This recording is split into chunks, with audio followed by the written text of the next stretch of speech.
I love that. Four Non-Blondes is my karaoke song. That's the song I do for karaoke. Like top of the list, like that's when you're putting your name in, you're always going for it.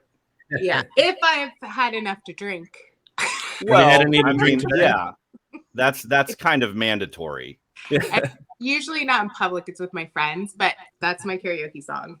Let's hear some. Go. No, Go. I have not had enough Do to it. drink. I was gonna say she Do it hasn't now. drank enough yet. We can tell when she's had enough to drink. Yeah, we know when she has. Yeah. Listen up, Vegas. Welcome to the Slaughterhouse. Good evening, ladies and gentlemen, and welcome to the Slaughterhouse. I'm your host, Hazel Phoenix, and with me today is our Kiwi in Japan, Phil from Treasures for Trigger, Kelly Slaughter Daughter Remus, Ken from Toykennections, and our very special guest. Let's say, hey, what's going on to Jay Allen from SLACKCiRCUS. What's going on? Glad to be here, everybody. Thanks for having me. Oh, you're more than welcome. So SLACKCiRCUS, I do Slack everything. Like I'm probably us Aussies are pretty slack. But where did the name SLACKCiRCUS? What's that? Not a bad way to be. No, I mean it's comfy anyway. Yeah, but yeah, the name SLACKCiRCUS. Let's discuss that. Let's get into it. So, what would you like to know? There's actually a long and storied history of the name, and I don't want to take up the whole podcast. Let's start with why there's only one lowercase letter in it. The lowercase I. You know what? You're going to ask me the one question I don't have an answer to. It just that's what we're here for. It just we ask all the questions and want none of the answers. Right, exactly. It's like you want it to stand out. You know what? I think the reason that we made it that way is just so that we had something interesting to animate that could be a different color. So you have like a little dot in the eye. It was just an arbitrary design choice, probably out of laziness, if I'm honest. Right. It's a typo, isn't it? Yeah. Just admit it. Yeah. Yeah, it's always been that way. And then we've kept the font and everything the same for like 15 years. So, well, it's eye-catching. I'll give it that. Well, you want it to stand out. You want it to be readable wherever it shows up. But the origin of it. Okay, so this would have been 2000. And I was a web designer living in Silicon Valley, and I started a blog because you had to. It was required, I guess, at that time. Like you start a blog. Right. That's what you do. Yeah. And so I started a blog called SLACKCiRCUS, and SLACKCiRCUS is a name that I had made for myself in college. Because I have ADHD. I didn't know that I had ADHD at the time. And I think it was me trying to make sense out of the way that my brain works. It's sort of like there's lots of activity, but I'm not getting anything done. And I feel right at the time. So SLACKCiRCUS, it's like lots of activity and then kind of standing still at the same time. And also I thought it was a cool name, a cool sounding name for a blog. Yeah, well, I agree, and that's a really good way of putting it too, with the juxtaposition between the excitement of a circus and the word slack. Not getting much done. I don't know if I used that word correctly, but I threw it in there. Juxtaposition. Yeah, that's how I use it. Yeah. That's how I'm using it. That's one of the 50-cent words right there. Yeah. Yeah, I've spent all my budget on that word. That's it. Yep. Everything is one syllable now, guys. We're all out of cash now. Yeah. So I did notice that. I mean, obviously, the He-Man inspired videos, Fabulous Secret Powers. Yeah. Fabulous Secret Powers are probably the most well-known one. But I would argue that the villainous behaviors is much catchier. Well, thank you. I'm very happy to hear that because I wrote that one. I didn't write What's Going On by Four Non-Blondes. So right, yes. Thank you. I appreciate that. No problem. Oh, that's all good. Yeah, I mean, I think a lot of that image alone behind me there, that no longer screams He-Man and Masters of the Universe to me. The laughing Prince Adam now conjures up images of that video that you made, and I think now, if I laugh, like really laugh and I throw my head back, people will often point at me and go, "Oh, you're doing the meme laugh." So yeah, but what gave you the idea to start using Masters of the Universe animation? I mean, it's already pretty wild, the style that they have, and probably lends itself very well to comedic effect. But yeah, give us the rundown on where that idea came from. Yeah, so I'm really glad that I'm on a podcast that talks about G.I. Joe stuff a lot, because that's really where it came from. Oh, cool. We do you know the G.I. Joe PSAs that Eric Fensler made? Yeah. Back in the day. And knowing is half the battle. That was the one that always ended with that line. Yes. So that was the Pork chop source sandwiches? material. It was knowing is half the battle. But this guy, Eric Fensler, reanimated all of those, and they were the funniest thing I had ever seen in my life. Yeah. Like, just the best. And, then the wheels start turning, and my friend Ryan and I were consumers of lots of funny stuff on the internet, and saw that G.I. Joe thing, and I was like, well, we know how to do this. Like, we know how to reanimate stuff, and it didn't take very much thought to arrive at Masters of the Universe, because those were the big two for me growing up. I probably owned more G.I. Joe action figures than Masters of the Universe. But Masters of the Universe was certainly a big player. And I think between my friend Chris from my neighborhood and me, we had like a pretty good gallery. He had Castle Grayskull. Like, between the two of us, we had a pretty solid connection. But I don't know, from the G.I. Joe PSAs, it was a pretty easy straight line to let's just investigate some of this. Like, it had been years. I want to say it was probably this would have been 2004 time frame. And so we bought a bunch of Masters of the Universe VHS tapes off of eBay. Yeah. And so we captured all of those things, all those tapes, and then we spent a weekend just kind of watching through them, remembering the show, and that show was weird. Yeah. And it and also they didn't have a massive budget. No. And so we started going through these individual shots, and pausing on some of the in-between frames, and just seeing all the ways that animators necessarily had to cut corners, and it was kind of hilarious, the things that we would find, and lots of little treasures in there. It didn't take very long to figure out we can make something funny with this for sure. And hopefully, I don't think it's going to be that hard. But we didn't really have a concept for it. Like, okay, great. Like, we know we want to do this, and this is the medium. How are we going to do it? And I was driving. I do a lot of thinking while I drive. I do a lot of singing while I drive. And I was driving to my job or something, and just thinking about that song, the song "What's Up" by Four Non Blondes, and I don't know, maybe it came on the radio or something. And I thought it would be funny to try singing that song myself, singing that song like at a karaoke bar sometime. And sing the whole thing in falsetto, like, And so I don't have Linda Perry's range, obviously. And so anyway, I just thought that'd be maybe a funny thing to try sometime. And then thought about, well, maybe I don't remember exactly the steps that got to what we hear today in Fabulous Secret Powers, but I started kind of looking at Prince Adam's whole persona in the show.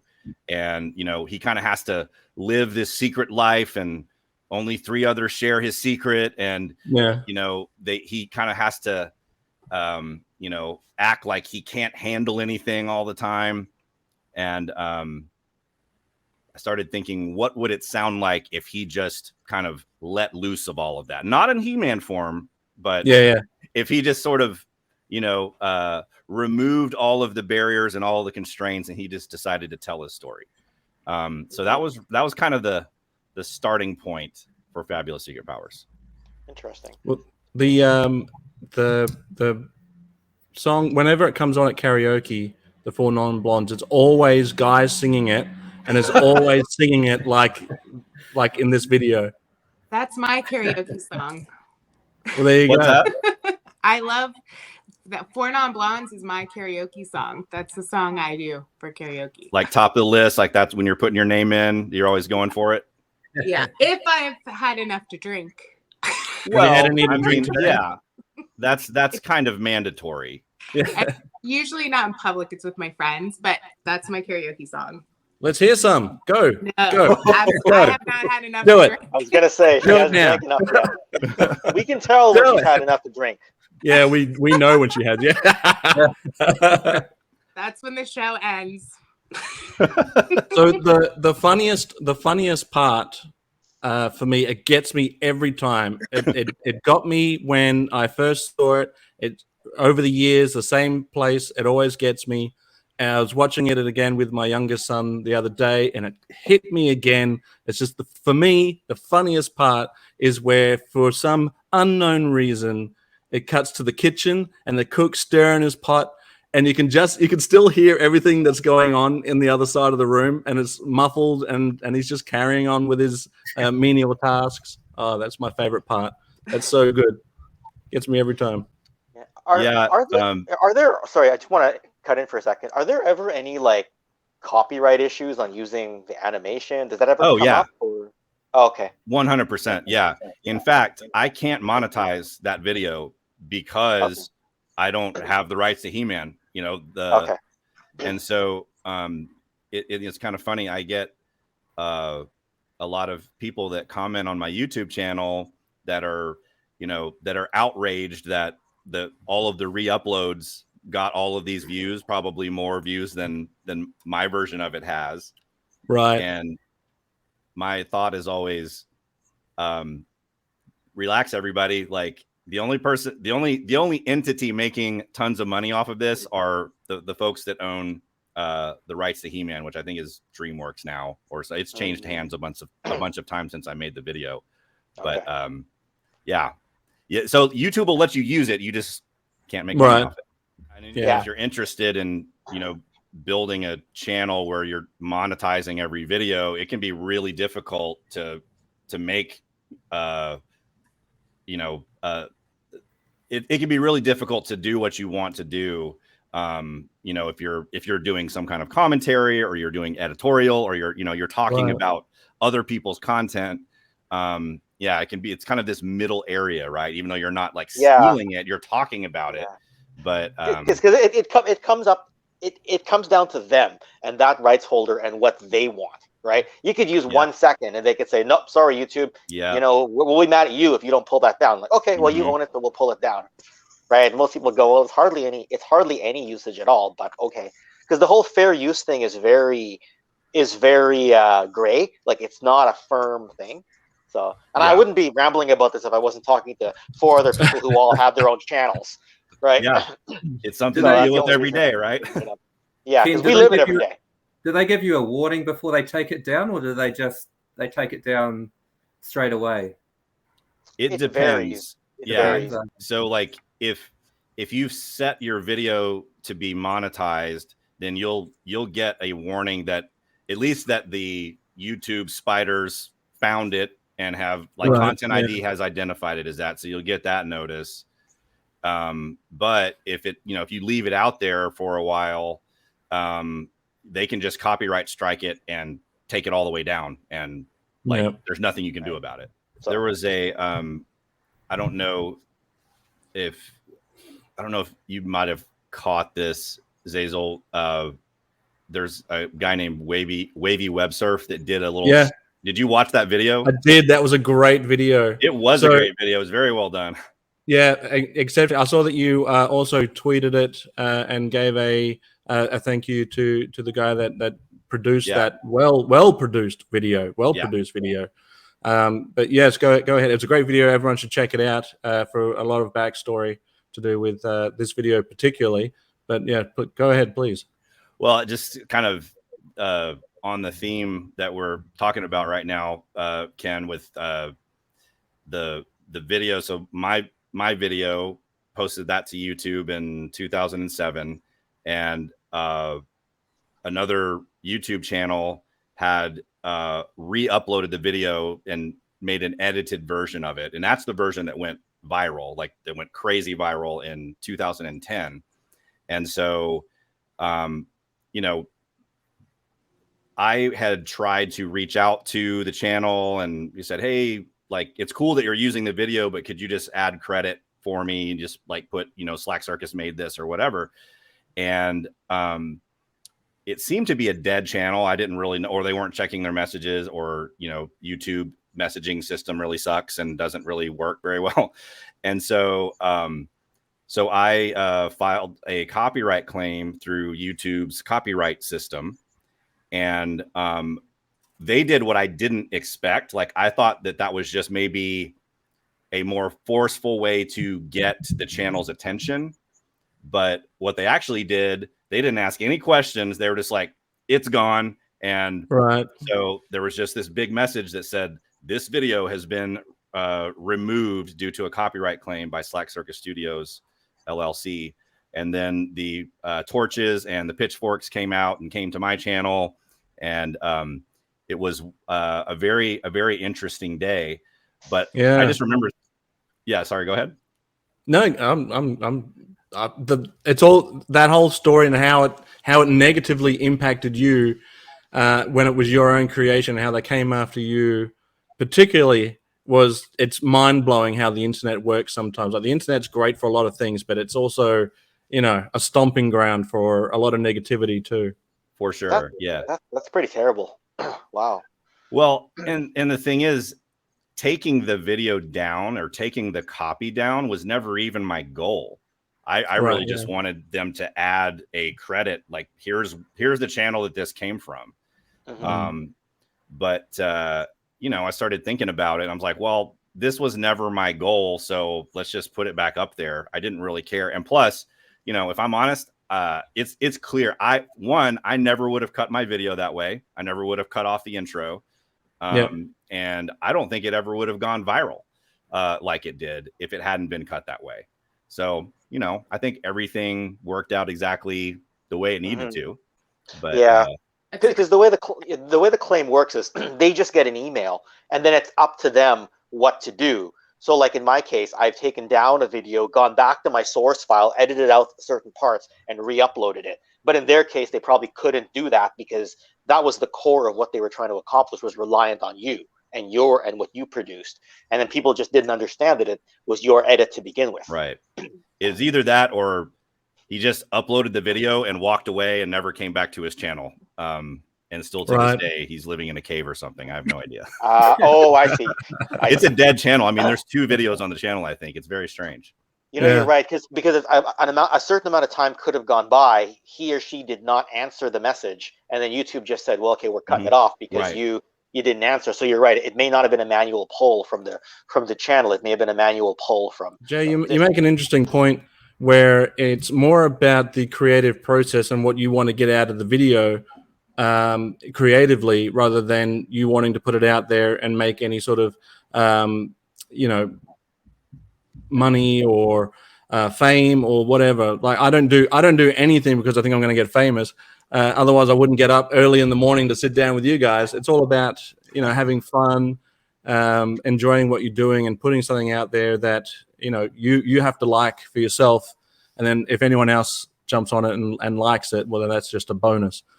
I couldn't imagine having to get up and do something. I already have a day job. I'm not going to go out of my way to do other things for other people. You know, that's it. And that's the thing that's easy to miss. You know, if you're on YouTube, it's easy to feel. I mean, if you're just a person on YouTube looking at YouTube videos, it's easy to think, well, the entire world is YouTube. Like, everything happens within this community.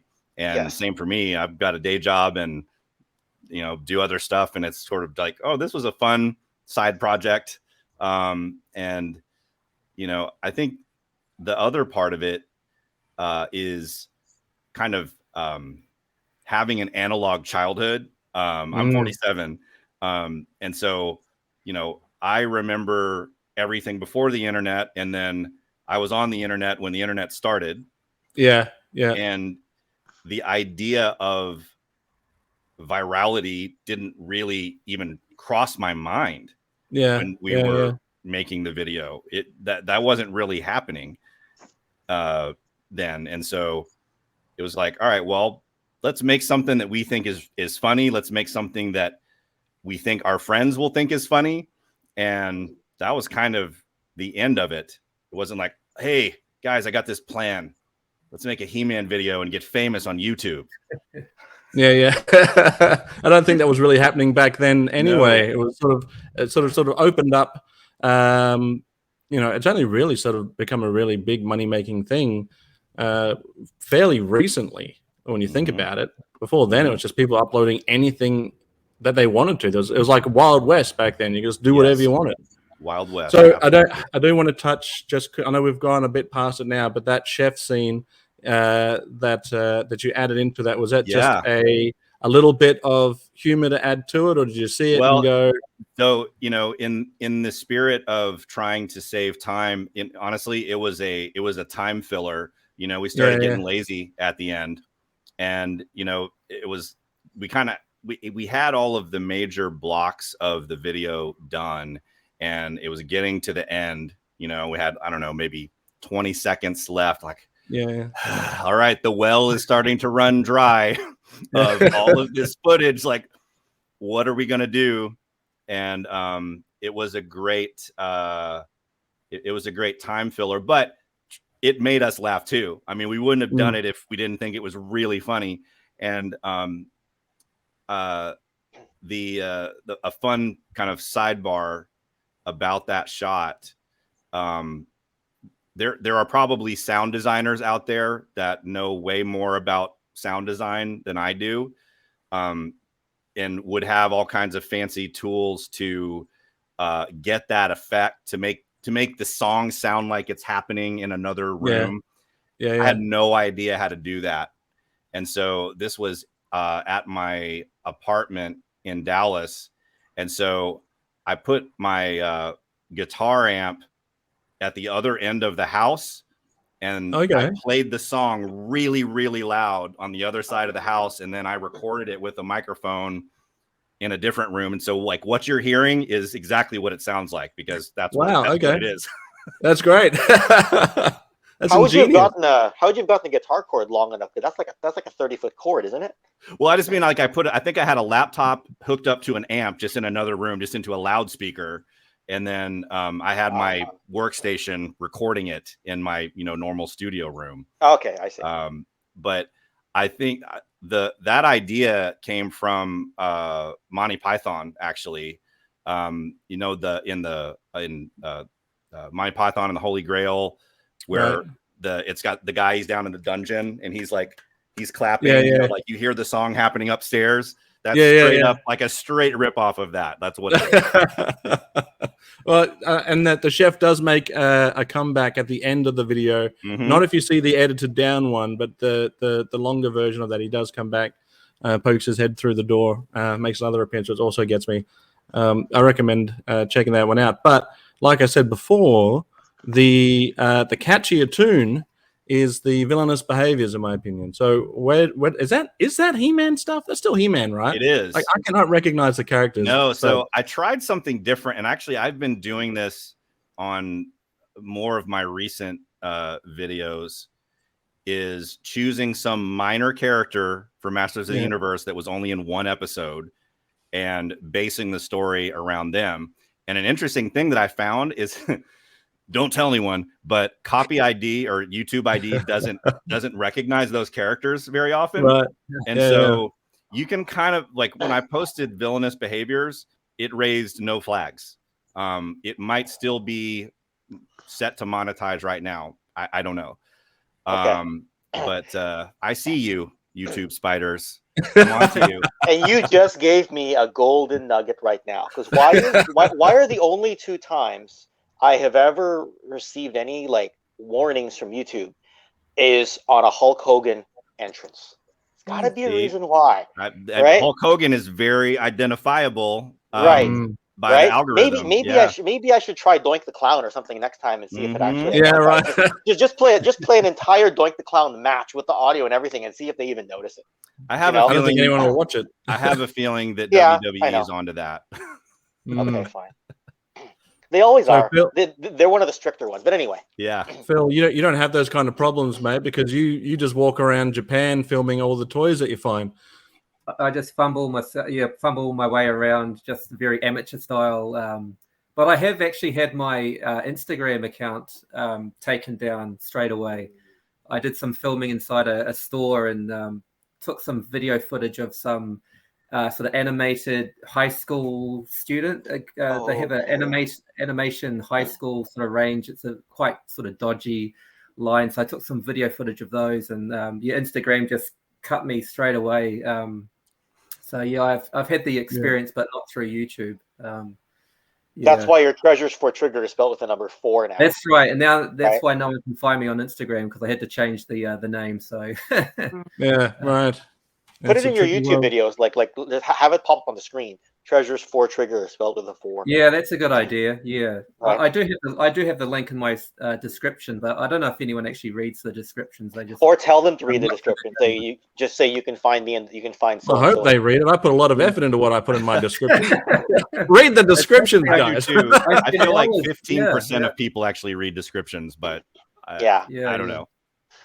Yeah, it matters for search results, so that's why we do it, right? That's exactly what I was going to say next. Yeah, hashtags. Put hashtags in there. Kelly, were you going to say something before? I thought I saw you chime in. No, I think I was just going to say that you brought up villainous behavior, and I was just going to say that that's of the videos that I saw on your channel. That was my favorite. Oh, thank you. Yeah, I like the song. Like Zazel said, it's really catchy. Thank you. It is, very catchy. Yeah. Yeah, just to get back to your original question, Zazel, that song, I remember thinking that I wanted to write a song that was, had to do with evil, that was like, a bad guy. I wanted it to make a song about a villain. And what would that sound like? How would that work?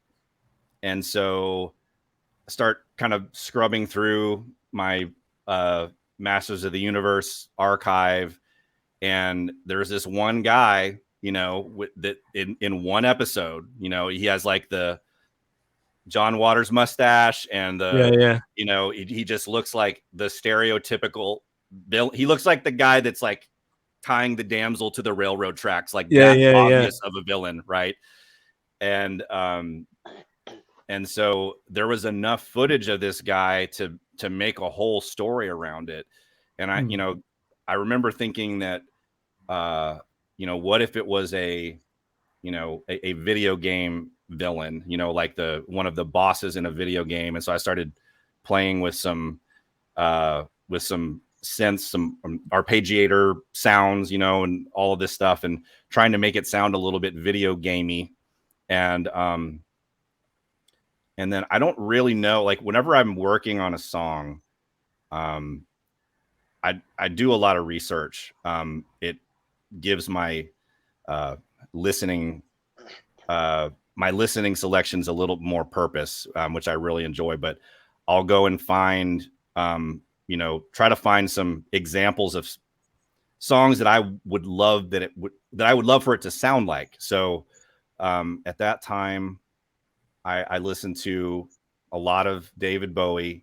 I listened to a lot of Pulp, and I listened to some. It did kind of sound like you were doing a David Bowie impression, or at least it gave off a very heavy David Bowie vibe. Yeah, for sure. Thank you. Yeah, well, I mean, I was listening to it a lot, so it's not surprising. It seemed like it should sound that way. It just felt. I don't know. That felt right to me for some reason. Almost that sounds right. Yeah. In the movie Labyrinth. Yes, Labyrinth. Yes. Yeah, and and it's like a lot of David Bowie's songs, they're I don't know, he just has this this flair for the dramatic, and I don't know, it was making a lot of sense to me. And so also that was 2020, and I remember that Disney Plus had put Hamilton on for everybody, and they put it out early or something. I remember it was a big deal. Yeah. And so Hamilton was on regular rotation at our house over and over again. My daughter loves it. My wife loves it. We as a family loved watching that. And so that definitely made its way into it as well. Just sort of like this, like almost like a musical or a rock opera type of feel to it. And I'd never really tried doing a song like that before. So it was a fun challenge for me. I don't know. I had a blast with it. It's one of my favorite songs that I've done as well. So it really it means a lot that that's one of your favorites. Yeah. Do you do it So all are these yourself, ones available? or do you have a team? What's that? Do you have other people helping you out with these videos? Like, No. are you a one-man show, or? No, it's me. So the original video I co-created with my friend Ryan. So Fabulous Secret Powers I made with Ryan, and then everything that I've made since has been me. At my day job, my day job, or my company, my production company, is called Secret Powers. And so we do video game trailers and social videos and all kinds of stuff. And so I have a team there, and every once in a while I'll have, some of my editors find footage, but most of the time when it comes down to it, it's me. And that's why it takes like a year for me to finally finish a video. Right. Yeah. Well, the way that you're able to sync up your dialogue to the animation with the I guess it's essentially trying to do a lip reading. I guess animation is a little bit more forgiving that way, but it never looks like when you're watching one of these that they're not saying what they're saying, if that makes sense. Yes. Like it looks as if that's the words that are supposed to be coming out of their mouths. It's very intentional. Yeah. That's really well done, because you see some things that come over from like another country, like when they dubbed over like Transformers between Japanese and English.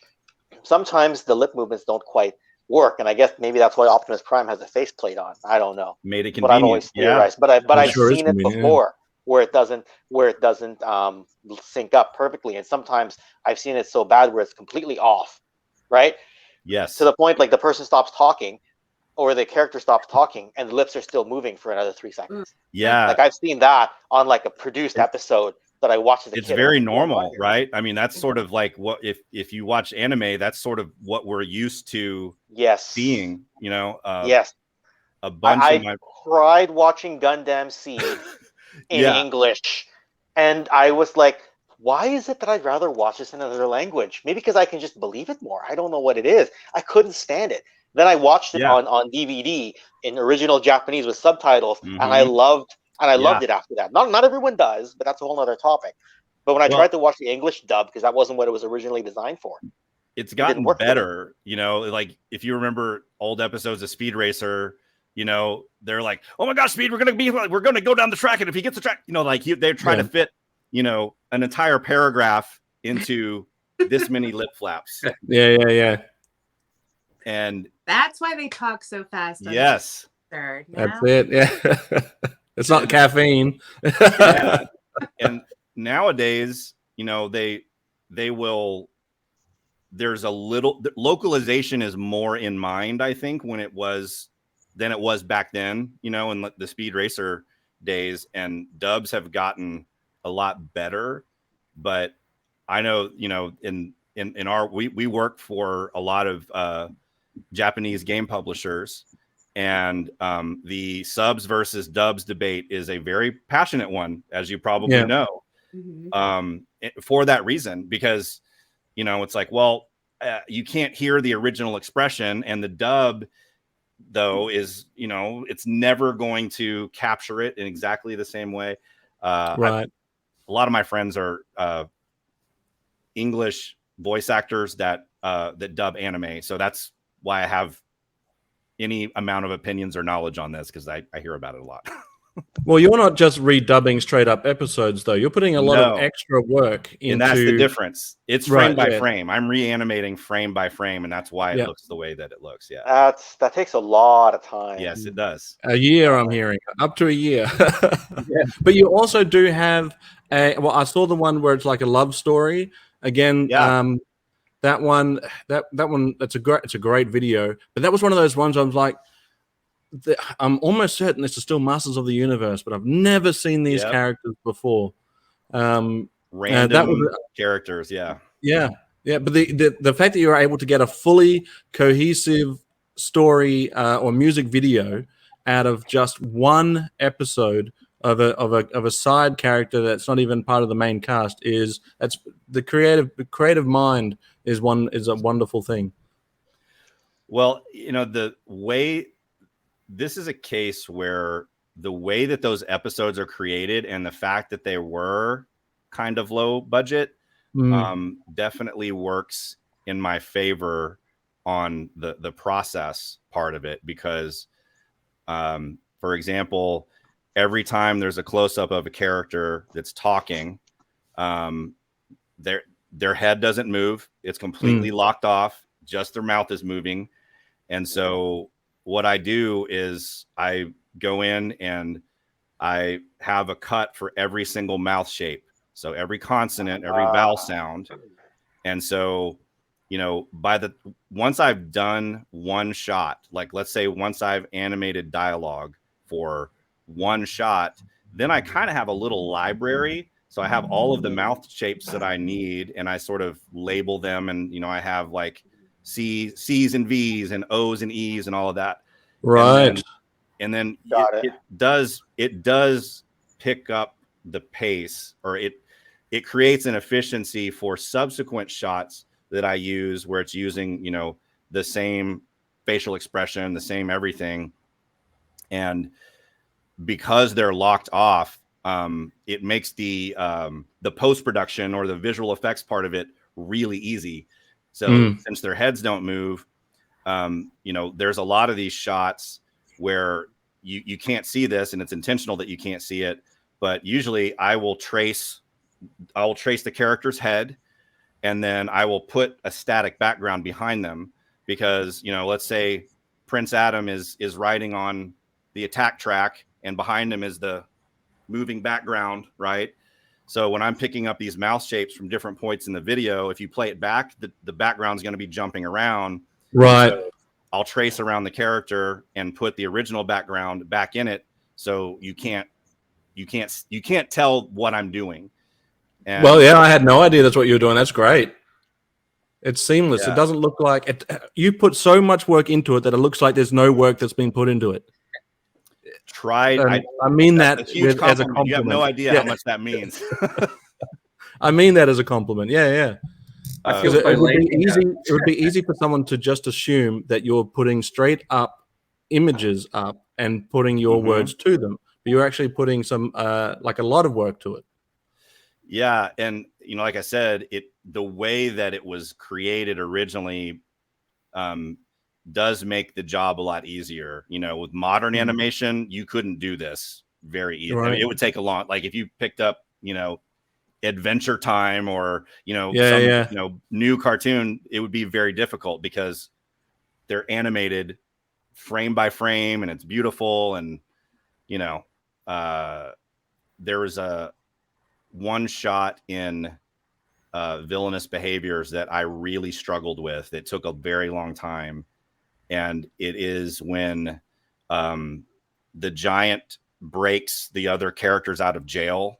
Right. Yeah. And so in that episode, it's actually He-Man that breaks all of the creatures out of jail. And so, He-Man comes in here and he's like, roar, and he like rips the bars off. And so I made a copy of the giant just standing like this. Yeah. Away from the camera, and kind of crudely put him on top of He-Man. So He-Man is actually behind the giant in those shots for like 4 frames. Oh, wow. Okay. Yeah. But it makes it's quick enough that you kind of like, oh, okay, I get it. The giant moved the bars out of the way, and that's how that's how they escape. I thought that's what happened in the cartoon. That's what I thought had happened. He-Man has to save the day every time. No one else gets any credit. Like that's right, Masters of the Universe rules. Unless it's on SLACKCiRCUS. Phil, you were going to say something. Sorry, no, I cut you off. What were you going to say, buddy? Oh, sorry. No, I was just saying that now I feel so lazy with the amount of time I spend putting my videos together. I sort of put a video together. It takes about an hour. But listening to Jay's process, it's just unbelievable the amount of effort that he puts into them. So, but Phil, you probably put out more than one video per year. Oh well, yeah, weekly, but but I'd say quality-wise, what you're putting out is amazing stuff. So thank you. Yeah, well worth the effort, definitely. Yeah, I need to try harder. Well, no, but I guess that comes down to doing it for passion and not for money, right? You put a lot of effort into it so that because you have a passion behind it. Yeah, it's just a great way to keep a record of my my new hobby, I guess, which I've sort of thrown a lot of money at over the last couple of years. So just a way to record and keep a permanent record of. Well, Phil buys so many toys that if he didn't do a video record, he wouldn't be able to keep an eye on all of them. That's true. Yeah. Well, what is your main area of interest? Like what's kind of your top 5 types of things to collect? I like the main. I like my Masters of the Universe, G.I. Joe, Teenage Mutant Ninja Turtles, WWF. Transformers, of course, in Japan there's a whole lot of Transformers over here, so a lot of the main lines as well, and also Dino Riders is probably one of my big passions as well. So a lot of the 80s lines. I'm an 80s kid, so it's all the nostalgic stuff for me. Yeah, I think we all are here, aren't we? We're all 80s. Ken looked like he was born in the 90s.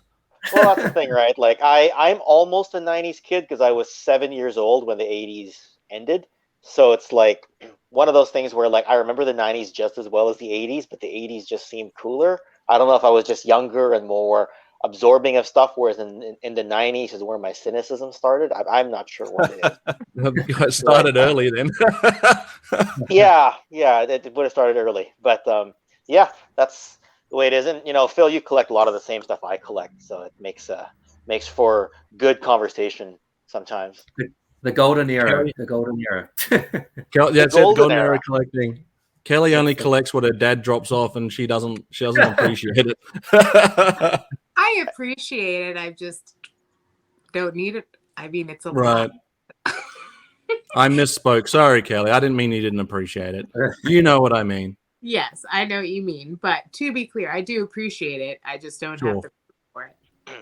And some of that stuff ends up with Zazel anyway. So there you go. Right. I just sent it and with a nice autograph. So I'll just keep a box handy, and every time he brings me something, I'll put it in there, and then when it's full, I'll send it to you. So I'm curious. So if you had to quantify the amount of Sergeant Slaughter memorabilia and so forth that's in the family, and let's say like how many truckloads or like we could have a museum. Okay. My dad has at least 4 storage units. Wow. Where are these located exactly, please? Exactly. Point on this map. Where a drop pin for that. Zip code and everything. I mean, he's got a ton of stuff, and I have stuff packed away in storage also. And I joke that that's my kids' college funds. But I mean, I don't know what we're going to do with it all. I mean, he's got so much, and every now and then he'll say, I'm going to be in Connecticut, and I'm going to go through my storage, and I'm going to, go that would be a monumental task. That would be a daunting task. But your dad doesn't just have toys, and he doesn't just have magazines and other bits and pieces of memorabilia. He's got real sporting history. He's got real title belts, going back, not just WWF stuff, but going back even further than that. He's got some real piece of history stuff that I think a lot of people would love to see in a museum like that. And we're in a new golden age of Sergeant Slaughter collectability. Woo! His name's all over the place right now with the new G.I. Joe, Action Force, Masters of the Universe. Like, his name is on everything, and it's not just me talking about it for a change. He's on everyone's lips. Yes. If anybody wanted to open up a memorabilia, even just wrestling memorabilia, I'm sure he could lend you some stuff because he's got There's so a much. lot of stuff. Yeah. They have that whole Most Wanted Treasures WWE series, and he was on one of the episodes. I would think they would want some more of it. Just thinking, unless they're only getting the stuff from like the key moments. I wonder if that's what they're doing. I don't know. So, yeah. Maybe just because they want it doesn't mean he has to give it away, though. They make a pretty compelling case. Like when they wanted a specific robe from Ric Flair. I don't know if you guys saw that episode, right? Charles Robinson, the ref, had a very, very specific robe. And he was like very emotional because he was like, I love Ric Flair so much. He's my favorite guy. But this robe means so much to me. And then they ended up finding a way to trade for another robe that was very unique and hardly worn, and Charles Robinson accepted the trade just because of his respect for Ric Flair and because he still got a comparable piece of memorabilia. But for whatever reason, in the WWE's archive, the robe he had was the one they needed. So they make a pretty compelling case, So I don't know, right? So I want to transition into pop culture relevance. And I think if we're talking pop culture, I'll just throw this image up real quick. I mean, obviously, so you put the background behind this, though, right? Yes. So I was telling you before how we bought a bunch of tapes off of eBay. Yeah. And I guess it was the distributor of Masters of the Universe in the 80s. It was this company called Magic Window. And they put out, it wasn't just Masters of the Universe. They put out a bunch of different cartoon series. The intro to Magic Window, and you can find it on YouTube. I could send you a link, but it has like a little kid, walking through a window, and there's a point at which there's this sparkly rainbow that's behind him. And that's what we use. So it's a loop of nothing went to waste. Yeah. And it was kind of the perfect image because it's still their logo animation was made in that era, and it all fit. So it made sense to use. So you've made it in pop culture relevance when this happens. Oh gosh, is that the Super 7 one? Yes, you get an action figure based on your meme. So I had a feeling we'd talk about this, guys. So I have with me right here. Oh, let me bring you up. Hang on. I have with me right here the Super 7 figure. Oh, very nice. And they really did a fantastic job with this thing, including, it's rainbow sparkles. The entire package. And it's very cool. I was floored when I found out they were going to do this. Did they talk to you about it? Like, did you hear from Brian Flynn or anybody from there? No. They just sort of did it. Okay. They just kind of did it. It was announced that they were going to do a limited run they were going to sell a limited run at Comic-Con that year. I think it was like 2017 or 2018, something like that. Yeah, I remember. And so I emailed them and the Super 7 guys and said, "That's awesome that you're doing that. Can I get one?" And they're like, "Yes, of course." And nice to meet you. And they were super cool. And, that's great. Yeah. Okay. So, I bought 4 of them. So I have 4 of them, 1 open, the rest unopened, and I'm just going to hold on to them. Yeah, they did a great job. Oh yeah. Wow. Yeah, even the the box itself is highly collectible. But I mean, what is? Sorry, Jay, you essentially out of your own brain created a humorous animated music video that ended up transitioning into its own specific action figure. Now, not just, I mean, Prince Adam and that laugh is obviously part of the animation for He-Man. That's obviously animated by the animators back in the 80s. But this look itself is very, very specific to what you put together. So, I mean, how cool is that? How cool is that? It was very, I mean, this was the first time that this whole thing kind of morphed into the physical realm, you know. Everything up until that point I mean, there had been people that had done cosplay and stuff like that, but as far as a physical thing that was, that represented this, that was, I mean, I still don't really understand how these things happen. Yeah. I remember when they came out, if we had this episode like 4 years ago or whatever, I would have bought this, because it'd be like a little memento to this moment. But like, I'm obviously, 4 years ago was a long time, but still, it's now given some more sentimental value just for a casual watcher like myself, right? But that's cool. It's really cool. Have you guys checked out the new Masters of the Universe series, the Netflix series? Are you talking the Revelations, or are you talking Revelations? Yes, yes. I haven't really checked out the CGI one or the kiddie one. I've watched for like 10 minutes and didn't get very far. But Revelations, I've seen the two-part one. Yeah, that just came out. Yeah. Yes. Yeah, I thought it was very well done. I really enjoyed it. It was animated very well. Yeah. The second part was really good. The first part I thought was a little up and down. There's some parts I really didn't like in the first half, but there were some parts that I really liked. I felt the same way about Book of Boba Fett. I was either couldn't wait to press fast forward, or I was like, oh my god, this is so cool. Yeah, right? I was the same way with Book of Boba Fett for sure. Yeah. But part 2 of Revelations I thought was superb. Yeah, it was fantastic. They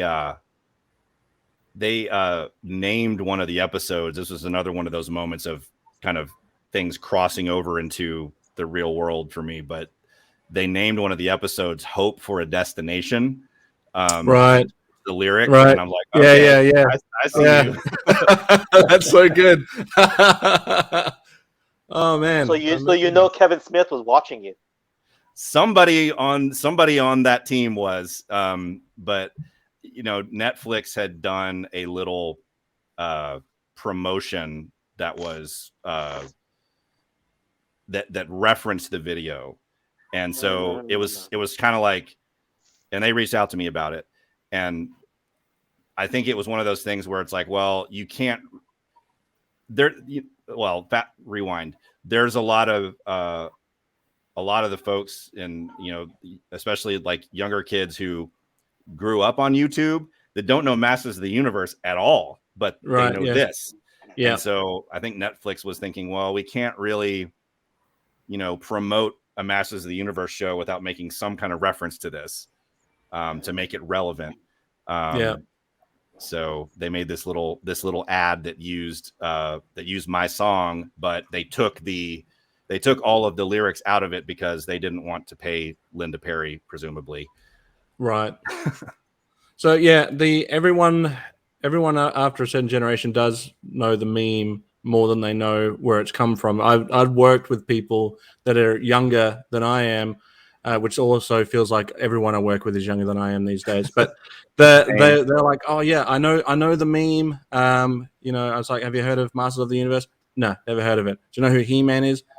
Not really. No. I said, do you know the meme when he throws his head back and it's like, hey, yeah, and he's like, yeah, I know that. I was like, yeah. So if anything, you've kept it in the consciousness of generations to come. Never saw that coming. No. Well, that's well, I don't want that to be your only claim to fame, mate. So what else have you got coming up that we should be aware of? So I have finished, back in September, I finished a new song called Brand New Face, BNF for short. I've seen the short of it. There's more to come. And that will, no surprise, it's on the teaser. That will feature Manny Faces as kind of the main person. But I started that song last spring and have finally finished it and have just started kind of animating it. I think I had said on, New Year this year, video coming soon, and now it's like May. So that's how things go. But as far as SLACKCiRCUS goes, that's the next thing that's coming up, and I hope to keep doing some shorts here and there. A lot of times when I'm working on one of these larger, or longer music videos, I'll find a character, or you just kind of think that character is too good not to use somewhere. Right. Just kind of like file it away and use it for a short, or use it for something that I just don't want them to go to waste, basically. Yeah. So that's kind of what's next. And then my company, my day job, Secret Powers, is about to launch a visual rebrand. So that's been my main work life project lately. Yeah, right. So that's about to happen, and that's kind of taken up a lot of brain space right now. Well, that's very exciting, though. Yeah. I'm happy for that to happen finally. Cool. Another thing I've been working on for way too long that needs to be out in the world. Well, I do appreciate you coming on and joining us today. I've been a fan for a long time. I've gone back and revisited some of the videos, picked up on a few that I hadn't quite seen before or weren't quite familiar with. Is there anywhere that we can officially download these songs to listen? Because some of these would be great to listen to on my way to work or something. So all of the songs that are on the YouTube channel are on all of the streaming places. So they're all on Spotify and iTunes and all Apple Music or whatever it is now, all of the places. So they at a streaming outlet near you is where you can find all of them. Perfect. Only an arm's length away. Right. Right. All right. Well, I'll definitely check that out. Kelly, you've got a new video that dropped today. Yes, I do. I just watched a bunch of it. Haven't gotten to the end yet, but I've commented. So I want the algorithm to see your videos the best I can. Thank you. I appreciate that. Yeah, part 2 of the conversation that I had with Zazel last night and my dad. Yeah, it was a fun one to sit through. We go down memory lane with Dad while we go through one of the WWF magazines, and there's also a commercial which is just mind blowing to watch. I don't think you could get away with doing that today with the amount of safety laws that they have. It's crazy. So do check that out for sure. Phil, you've just released a video yourself where you've taken a train ride into new unexplored areas for you. Yeah, that's right. I've started to venture out a bit and hit the streets of Tokyo. So I released a video yesterday of me finding a vintage figure shop in Tokyo. So I'm starting to get out of the house a bit more now that COVID's died down, and trying to explore a bit more of Japan and find all of these awesome vintage figures. So I'm still looking out for a Sergeant Slaughter. He seems to be hiding away somewhere. He'll be somewhere in Japan, I'm sure. I'm just not sure which corner of Japan he'll be in. He spent a good portion of the beginning of his career in Japan, actually. Yeah, he did. Yeah, I watched the episode where he talked about his adventures in Japan, and the story about the monkey eating incident was wow. Yeah, something straight out of Indiana Jones. It's like from a movie. Yeah. So think Phil, he makes any more trips to Japan, Kelly? No, he was over there for a few months. He went over there twice. Once, I don't think I was born yet the first time he went over there. And the second time, I remember him going over there and coming back, and he brought a toy back that was not available in the US yet. And it was a stuffed dog that would move and bark and kind of and things like that. And then it had like a wired remote, and all you would do is push the one button and it would do its whole little thing. And it would go, cool. And bark. Nice. Sold it. I got a kimono that my daughter now wears. Oh, that's nice. Yeah. Cool. But we didn't live there. He did, but my sister, my mom, and I didn't. We stayed in the States. Right. One day. We'll come over anytime. Yeah. I would love to see the world. Would love to see the world. For sure. Japan is one of those places. I love sushi. Yeah. That is my number one. Anytime. You know a good sushi place, mate? I know a fair few. Yeah, I know a fair few places. Love some sushi. So I would even, in Japan, I would even try the puffer fish. Oh, controversial. Exotic. Yeah. I would try it. Maybe with I don't know, near a hospital in case. Right, yeah. You can at least try it once. Funny. I've had it and survived. Yeah, it's actually it doesn't have any flavor. It's I'd rather have some tuna or something like that. Oh, really? I think it's the idea of it more than anything. It's the idea. Yeah, your lips sort of start to slightly sort of buzz a little bit, and you think, "Oh, what am I doing?" But yeah, your heart starts to stop a little, and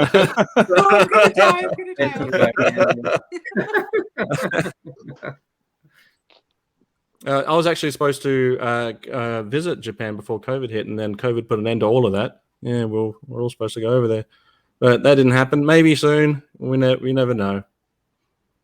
And Ken, we'll have a Slaughterhouse cast from Japan. That'd be nice. Yeah. Anyway. Oh yeah, we could do. Yeah, we could all. We'll all go to Japan. All right, we're all going. Everyone, get ready. It's a deal. Yeah, done. Ken, what have you got coming up? I have to go through that again. Oh yeah, you can't even get a visa to Australia. Well, they didn't deny me. They just haven't responded. Like a sour ex-boyfriend. Ghosted. Yeah. Ghosted. I got ghosted by Australia. Yep. It's not personal. It's not personal. We're slack over here. We'll get to it when we get to it. That's right. I'll put a word in for you so we can get you in. Appreciate it. Yeah. Ken, what have you got coming up, buddy? What's your next video? Well, I just won the lottery, so I'm folding the channel and moving to a place with no internet. So it's been really nice knowing you guys. Yeah, and they're you know, my chauffeur's on the way to pick me up, and then I realized that was a dream. I woke up and went, oh crap. So I ran to my collection and made a video called My Hall of Champions and Intercontinental Journey. So I pulled out every Intercontinental Champion figure, whoever held the Reggie Park style title design, and excuse me, a little dehydrated. And I recognized that the replica belt that I have isn't really a replica. It's more like a bootleg from overseas, but I've got it as a backdrop while I'm kind of going through all the Intercontinental Champions that I have in my collection during the time that title was in existence between, I think it was like 1986 until 1998 when they folded that title. So that'll probably be out by the time you're done editing this video. It's probably going to come out tomorrow, so you'll probably need about a day or so to edit. So yeah, that's what's coming down the pipe. And then next week I'll probably release my little event session about Hasbro's prices going up for some of the Transformers stuff and other toy lines. So I'm going to see how that will go over, because I specifically honed in on Transformers because they have all the different size classes. You know, they have like the deluxe figure, and then the Voyager, and then the leader class. But then I realized that what was a deluxe figure like this is now like this. And what you were paying for a deluxe is now called that mid-size Voyager class. And, you know, like they're now cheating on what the size class was, giving you less plastic, but charging you more. So I have a little friendly vent session for about 15 minutes on that. Nothing too vitriol. Just I showed it to one person already, and they're like, "No, you're fine. You're not going into hate mode." So I'm like, "Okay, good." Well, make sure the viewers of this video read the description, okay? Because I've got everybody's links are in the description, so you can go and find SLACKCiRCUS, Treasures for Trigger, Slaughter Daughter, and Toykennections. I don't need to plug myself because you're hopefully already watching this. Otherwise, it's it's gone out. It's out to the world. You're anyway. soaking in it. Yeah. That's right. Bask in it. They can find you on Instagram and Twitter, though. Yeah, I'm going to get better at social media because when I get to Twitter and to a lesser extent Instagram, I was like, oh yeah, these exist too. I'll get on there and throw a thing up, but it's always last minute. There's always so much social media, and I'm only so social, you know. I don't have social media is hard. I'm not good at it. It is. I think I'm failing at it personally, but I like hanging out. You're not failing. It might be frustrating, but I don't think you're failing. Well, I'm frustrated at it. Yeah. Thanks, guys. I was just being self-deprivating so I could get a few compliments. That's called fishing. I've caught a few. I do that all the time. Don't worry about it. We'll leave it there. Thank you, Jay, for joining us. It was a pleasure to hear all about everything to do with SLACKCiRCUS and diving a little deeper into the meme. I am going to be doing a series very shortly, which will be an appreciation of all things Masters of the Universe. And that's when I instantly thought of you and your channel, because I can't think of Masters of the Universe anymore without thinking of SLACKCiRCUS. So I was hoping if we've made a good enough impression, if you would return for that series. Of course. I would love to. Yeah. Excellent. I spent a lot of time with these characters. If you need any images, just let me know, and I'll pull out the Pixel Dan book and take some images for you. Oh, wow. Just anything extra. It's a big one. Like, look at the thickness of this book. Wow. Well, yeah, like color coded and everything. It looks heavy. That's a tome. Yeah. It is. It's like double the size of the G.I. Joe guide and the Star Wars guide that was put out a few years ago. So, yeah. So I actually picked this panel personally because I wanted to have everybody here today on my Masters of the Universe appreciation series, which is coming up. I can't think of anyone more fitting to have on that than all of you. And Kelly, before you say, I don't really know much about Masters of the Universe, I think if the Barbie video that we had done recently proves anything, is that you're very good at research, and you can at least throw in some Princess of Power stuff for me, She-Ra stuff. And I used to watch He-Man, thank you, and She-Ra. Cool. And here's a funny little tidbit. My husband, when he was in his teen years, he had long blonde hair. Right. Nickname, and he was muscular, and so his nickname was He-Man. Well, there you go. When Did you have the bowl cut, or was it like, corny, but it does fit him for back then. Yeah, was it a bowl cut though, with the fringe? Yeah, he did not have the bangs. It was kind of like my hair is. Not as long, but right. Yeah, he didn't have the bangs. He didn't have the fringe. Heavy metal haircut. There you go. Yeah, I had a heavy metal haircut, but I never had the muscles. You guys can headbang though. I can't headbang, so it's like, Yeah, these have still got grease on it from yesterday when I was eating all that potato chips that Kelly sent me. I'm so stuffed full of Butterfingers. What else did I try yesterday? I tried the Baby Ruth. The Baby Ruth, I did. I tried one of those. What'd you think? A lot of your back box candies are just like loosey goosey in the boxes, whereas over here, if you bought a box of candy, they'd be individually wrapped. And I was like, okay, cool. Yeah, it depends on the candy. Oh, okay. Some of them will come in a box and then it's wrapped in plastic inside, and then like the Mike and Ike's are loose. Oh yeah. So you can shake them. And no dilly bars, no Dairy Queen dilly bars for you, right? No. Did you get No, a we didn't send those. American Treats care package? Is that what I'm hearing? Okay. Yeah. I got I'm trying to remember all the names of them. Don't tell me. I got Tootsie Rolls, Tootsie Pops. I got some Voodoo chips, which kicked my ass. Voodoo chips. I don't know Voodoo chips. They're I think that's the flavor. That's what I call them, so I don't know the brand.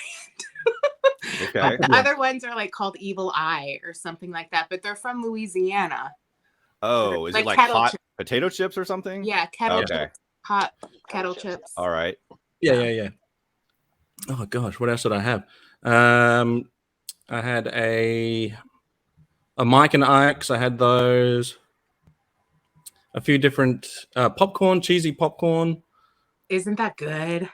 Yeah, Len opened those up yesterday. Yeah, she got right into that. She said thank you for the sauce too, and that she is the cook in the house. So yeah, she's going to appreciate that. And she got really excited over the spices, so she found those as well. If she likes spices, there's a spice store here that I go to all the time, and I will send you, because I've got to send you something else. I'll send you a bunch of different spices. See, we don't just talk toys here. We talk food and everything. I'm always down to talk food, especially if it's bad for you. Yeah. Oh, yeah. Well, I've still got to crack open a bag of Funyuns, which, Kelly, your dad said. Now we're talking. Burgers. Yeah, he puts them on burgers. Okay. That's a smart idea. I hadn't thought of that. That's a smart idea. I am for that idea. It's like onion rings, but not onion rings. Yeah. They're crunchy on there. Okay. Yeah. Yeah, I saw on the packet it says onion flavored rings to distinguish between, real onion rings. This is a great conversation. Make no mistake, there's nothing real about the onion in Funyuns. No. Onion flavor. All right, guys, we'll leave it there. Thank you very much, and you're dismissed. All right. Bye. Thanks so much, everybody. It's a pleasure talking to you. Nice to meet you all. Yeah, nice to meet you. Nice to meet See you later. Hey, and Phil. Bye. All right. Bye. Cheers. See ya. Bye. If you enjoyed this video, don't forget to like and subscribe, hit that notification bell, and leave a comment down below.